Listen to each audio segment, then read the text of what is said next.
লালবাগ কেল্লা রহস্যে ঘেরা এক সুড়ঙ্গ পথ, যা নিয়ে সাধারণ মানুষের মনে জল্পনা কল্পনার শেষ নেই।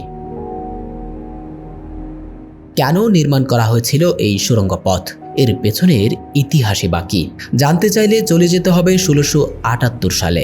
১৬৭৮ সালে মুঘল সম্রাট আওরঙ্গজেবের তৃতীয় পুত্র শাহজাদা মোহাম্মদ আজম শাহ বাংলার সুবেদার হিসেবে এই কেল্লার নির্মাণ কাজ শুরু করেন।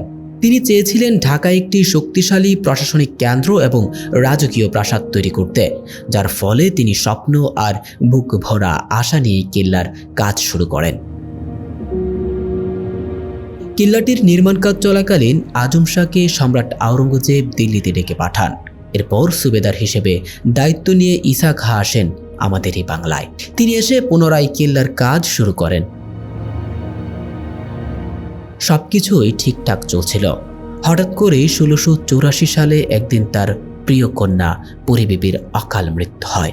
সন্তানের এই অকাল মৃত্যু কোনোভাবেই মেনে নিতে পারছিলেন না শায়েস্তা খাঁ। তিনি এই ঘটনাকে লালবাগ কেল্লার সাথে সম্পৃক্ত করে অভিশপ্ত মনে করতে থাকেন এবং কেল্লার কাজ চিরতরে বন্ধ করে দেন।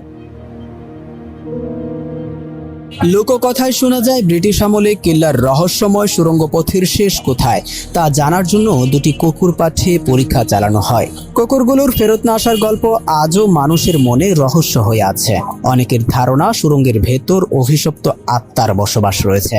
কেউ কেউ বলছেন ভেতরে থাকা সাপ বিচ্ছু কিংবা ভয়ানক গ্যাসও থাকতে পারে। তবে সবকিছুই যেন সাধারণ মানুষের মনে কল্পনার এক জগৎ। সুনির্দিষ্ট পরীক্ষামূলক অনুসন্ধান না থাকায় এই কেল্লার রহস্য আজও মানুষের মনে প্রশ্নের জন্ম দেয়।